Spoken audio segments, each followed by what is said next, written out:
Hello students, कैसे हो आप सब। आज हम chapter number 5 changes around us की बैक एक्सरसाइज क्वेश्चन आंसर्स करेंगे। तो सबसे पहले हमारे पास है फिल इन द ब्लैंक्स। तो फिल इन द ब्लैंक्स में हमारे पास क्या है। फिल इन द ब्लैंक्स में फर्स्ट है all irreversible changes bring a dash change in a substance. तो जो इरिवर्सिबल चेंजेस होते हैं वो सब्सटेंस के अंदर कौन सा चेंज ब्रिंग करते हैं। तो कौन सा चेंज आएगा, permanent.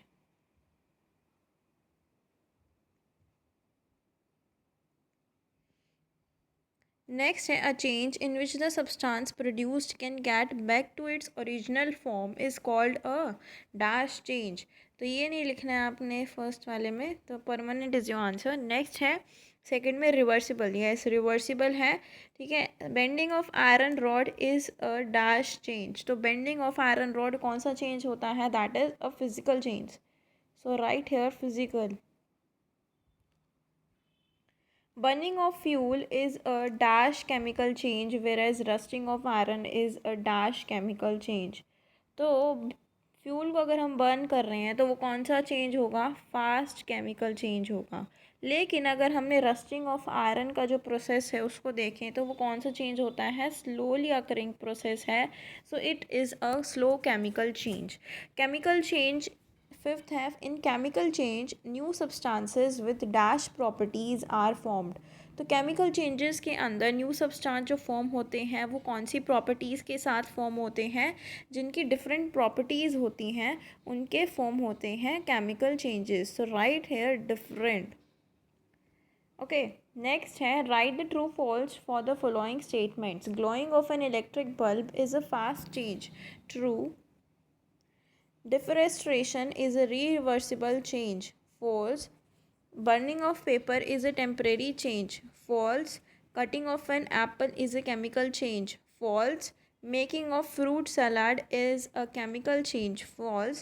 Changing of milk into curd is a physical change, false. Next है C, tick the correct option which of the following can be considered as a fast change.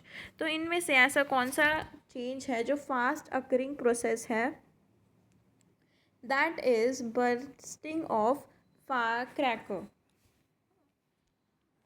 Second is evaporation of water is a physical change. जो evaporation होती है water की वो कौन सा change है, physical change है।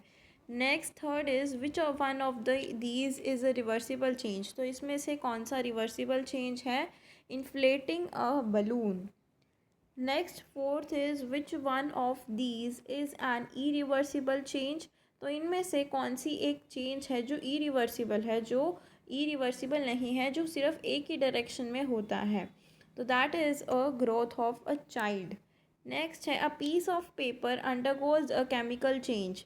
अगर पीस ऑफ पेपर लें वो केमिकल चेंज के अंडरगो हो रहा है तो व्हेन इट इज़ बर्न, जब उसको हम बर्न करेंगे तभी उसमें केमिकल चेंज होगा, जब भी वो ऐश में कन्वर्ट होगा।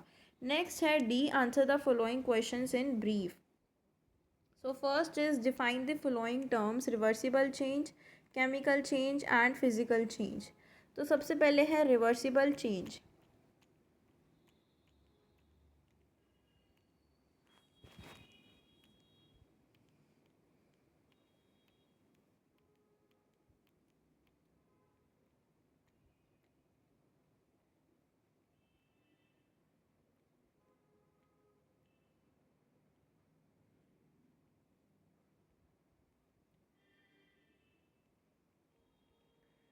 सो रिवर्सिबल चेंज में क्या होगा, रिवर्सिबल चेंज एक ऐसा चेंज होता है जिसमें सब्सटेंस सिर्फ जो है दो पोजीशंस में मूव कर सकता है, ठीक है। एक पोजीशन है फॉरवर्ड डायरेक्शन में और एक है बैकवर्ड डायरेक्शन में, ठीक है। तो उन दोनों में वो चेंज कर सकता है, मतलब वो अपनी ओरिजिनल पोजीशन में वापस आ सकता है। तो that is known as a reversible change.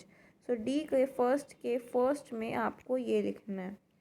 Next है फिज़िकल और केमिकल चेंज था। तो फिज़िकल चेंज में हम ये लिखेंगे चेंज जिसमें कोई भी न्यू सब्सटेंस फॉर्म नहीं होता, उसको हम फिज़िकल चेंज बोलते हैं। Next is chemical change, third one, so this type of change in which new substance is formed is known as chemical change. तो डी के फर्स्ट का थर्ड पार्ट।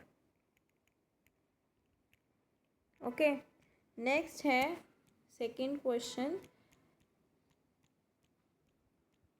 हमने ये कर लिए हैं। आप ये देख लेना, मैंने ऊपर नीचे लिख दिए हैं फिजिकल और केमिकल चेंज। कभी यहाँ फिजिकल में केमिकल की लिख दो डेफिनेशन और केमिकल में फिजिकल की। ओके, नेक्स्ट है second question, distinguish between fast and slow changes, give two examples of each type. तो आपको फास्ट एंड स्लो चेंजेस के बारे में डिस्टिंग्विश करना है और उनके दो दो एग्जांपल्स देने हैं।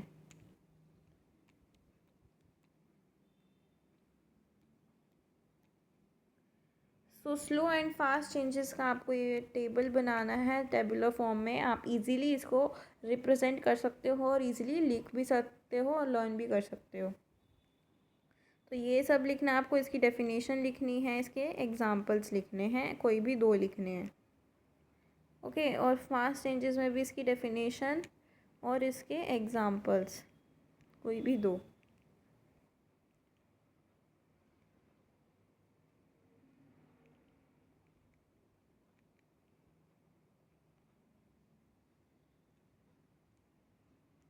So this is your D second question.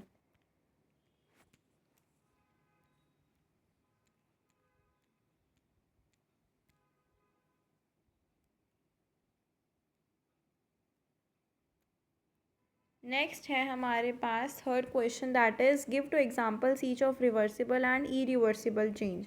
तो रिवर्सिबल चेंज का और इरिवर्सिबल का आपको एग्जांपल बताना है।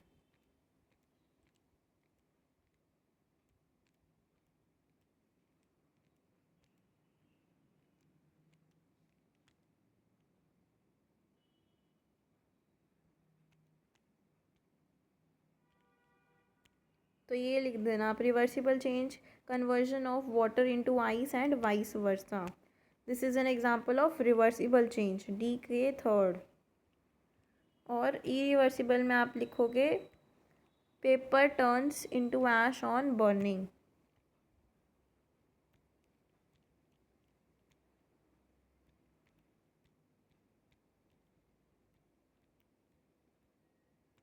फोर्थ है state some of the irreversible biological changes that takes place in nature.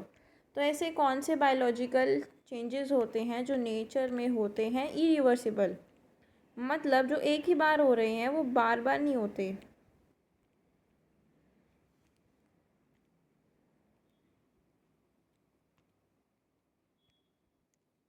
तो आप क्या लिखोगे, बायोलॉजिकल चेंजेस यानी जो नेचर में हो रहे हैं। तो हम क्या लिखेंगे, एक तो ये कि ग्रोथ ऑफ चाइल्ड, बच्चे की ग्रोथ हो रही है। सेकेंड हम लिखेंगे ग्रोथ ऑफ प्लांट।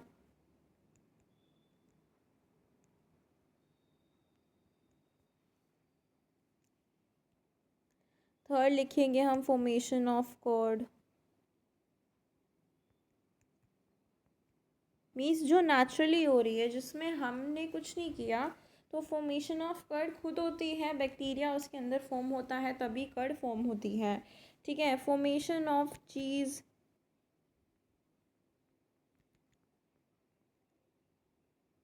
ये सारे आपको इस वाले क्वेश्चन में लिखने हैं। ओके, नेक्स्ट है give an example of physical change in which energy is given out and energy is absorbed. तो एनर्जी किस में गिवन आउट होती है और एनर्जी किस में ऑब्जर्व होती है, तो ये आपको इसमें लिख। तो एनर्जी किस में रिलीज़ हो रही है, burning of candle, respiration, burning of LPG. इसमें से कोई भी आप एक लिख दो, एनी वन। और एनर्जी एब्जॉर्ब किस में हो रही है, moving of cricket ball, melting of ice and boiling of water. इसमें से भी कोई आपको एक लिखना है। सो ये आपको लिखने हैं डी नंबर फिफ्थ क्वेश्चन में।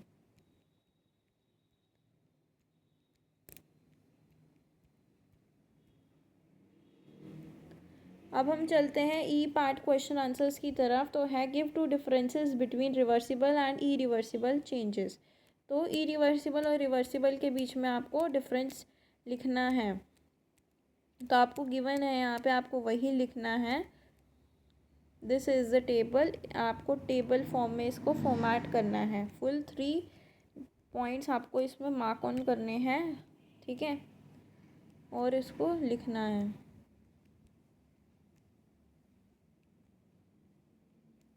सो this will be your E का फर्स्ट क्वेश्चन। All right.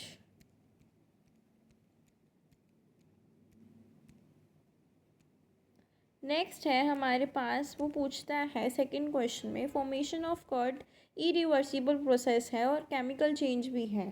तो आपको ये जस्टिफाई करनी है इस स्टेटमेंट को। तो हमें पता है कि जो फॉर्मेशन ऑफ कर्ड है वो इरिवर्सिबल क्यों है। इरिवर्सिबल इसलिए है क्योंकि हम उसको मिल्क में कन्वर्ट वापस नहीं कर सकते। और केमिकल चेंज क्यों है, केमिकल चेंज में एक न्यू सब्सटेंस फॉर्म होता है जिसकी डिफरेंट प्रॉपर्टीज़ होती हैं। तो मिल्क की डिफरेंट प्रॉपर्टी है और कर्ड की डिफरेंट प्रॉपर्टी है। तो इसीलिए ये formation of curd irreversible as well as chemical change है। इसको हम लिख सकते हैं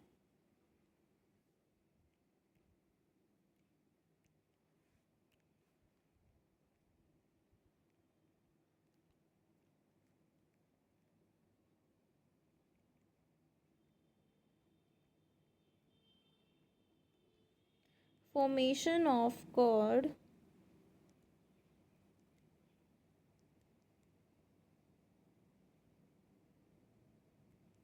is irreversible in nature because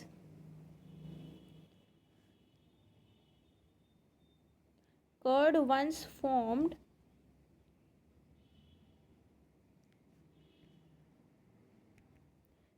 can't be changed into milk.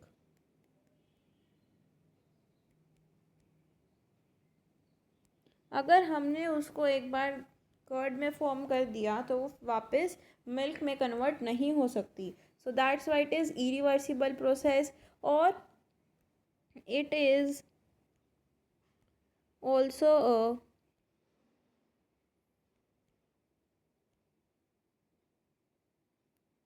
Chemical change. ये एक केमिकल चेंज भी है। क्यों? क्योंकि because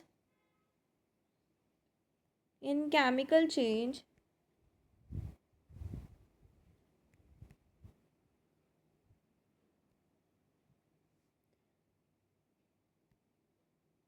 new substances formed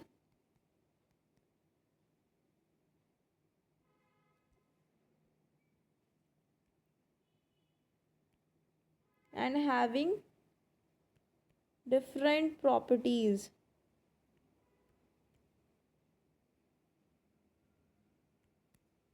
So curd formed here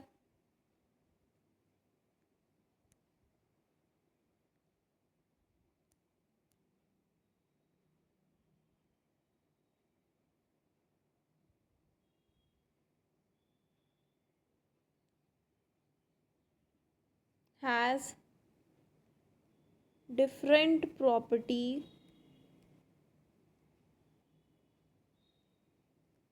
and has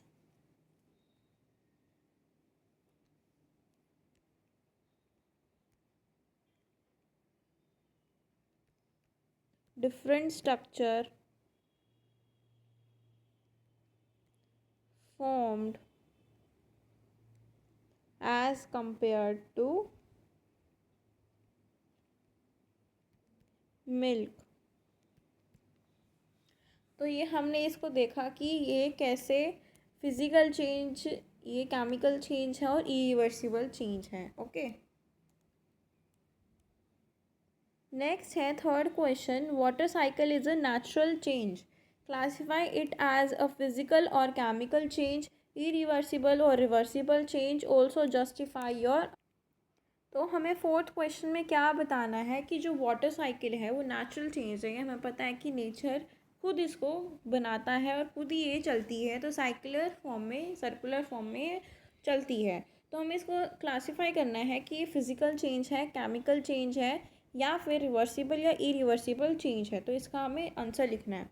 तो आप देखो फिज़िकल चेंज में क्या होता है कि सब्सटेंस कोई भी नया नहीं फॉर्म होता, तो फिज़िकल चेंज होगा water cycle, it is a physical change.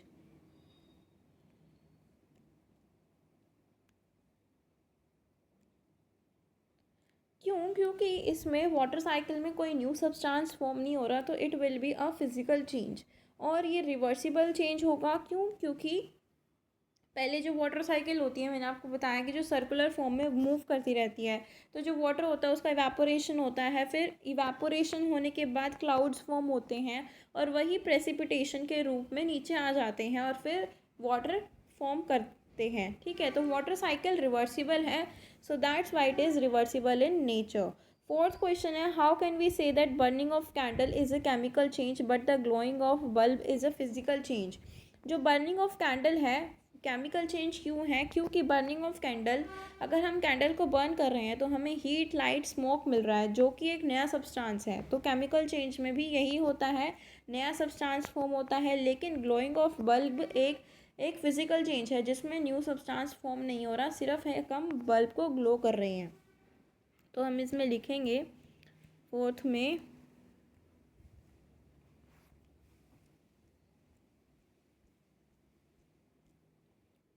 burning of candle is a chemical change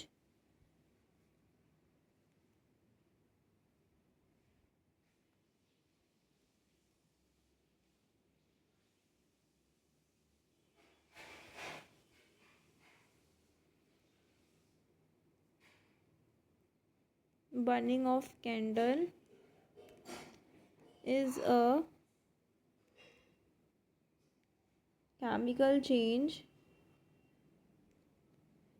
as it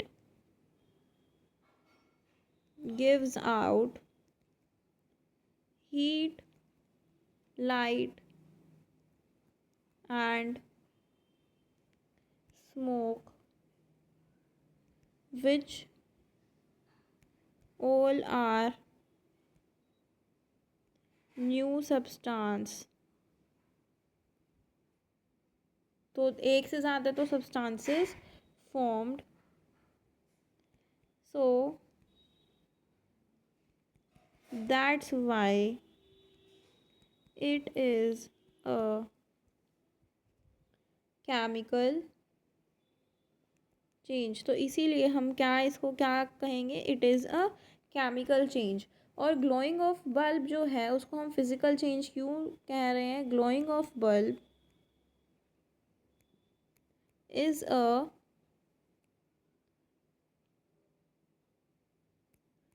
physical change because,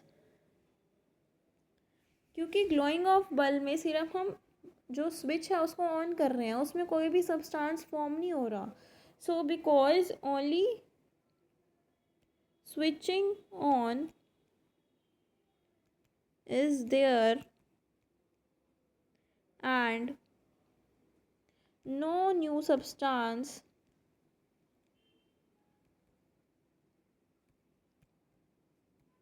is formed in it, so that's why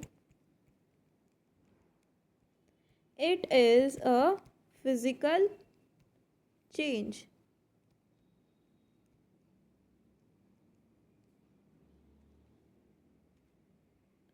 तो ये आपको समझ में आया कैसे हमने इसको डिफ्रेंशिएट करा है, केमिकल चेंज और फिजिकल चेंज को। ठीक है, तो आपको ये अच्छे से पढ़ना है, इसको कंप्लीट करना है अपनी नोटबुक्स में, और कोई भी डाउट हो तो कमेंट सेक्शन में आप पूछ सकते हैं। ठीक है, if you like my videos please like and share and subscribe to my channel. Thank you.